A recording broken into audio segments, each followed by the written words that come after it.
Rhino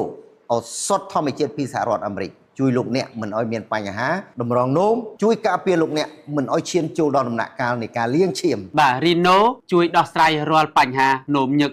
នោមសានោមក្រហាយបាទនោមមកមានពពុះនោមមកមានក្លិនអញ្ចឹងទាំងអស់នេះគឺជាអាការៈដែលអាចវិវត្តទៅបញ្ហាធ្ងន់ធ្ងរអញ្ចឹង Rhino អាចជួយដោះស្រាយបានទាន់ពេលវេលានិងទាន់ចិត្តហើយល្អបំផុតស្រឡាញ់តម្រងនោមរបស់អ្នកការពារតម្រងនោមរបស់អ្នកកុំឲ្យធ្លាក់ដល់ដំណាក់កាលលាងឈាមឲ្យសោះយក Rhino ទៅប្រើប្រាស់ដឹងតែបានផលហើយខ្ញុំក៏បានប្រើប្រាស់រួចមកហើយដែរមិនត្រឹមតែខ្ញុំទេអ៊ំពូមីងអ្នកភូមិជិតខាងក៏បានប្រើប្រាស់រួចរាល់ដែរសូមស្ដាប់សាកសីទាំងអស់គ្នាពីដំបូងអាត្មាមានអាការៈនឹងនោមតឹងនោមទាស់នោមញឹក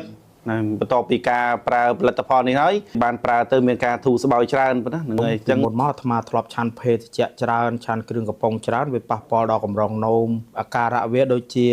នោមញឹកនោមញាប់ហើយនោមមកសល់មួយយប់អាត្មាអាចងើបឡើងដោះទុកសัตว์នោមនឹងអាច10ដងប៉ុន្តែឥឡូវនេះទៅនោមមួយយប់អី2ដងអីទេចម្រើនពណ៌នោមញឹកនោមមកញាប់ធ្វើទុកដៃជើងឈឺរ៉ាំរ៉ៃពេលអាចប្រើលទ្ធផល Rhino នេះមកល្អប្រសើរនោមស្រួលសម្រានបានខ្ញុំនោមទាស់នោមញឹកឈឺលិញចកេះនោមមានពពុះនោមក្តៅនោមសល់ភ័យខ្លាចក្តៅលៀនដូអីណាតែយើងប្រើ Rhino ទៅវាលែងនោមទាស់នោមញឹកអីអស់ហើយអូសប្បាយណាសប្បាយចិត្តមែនតើ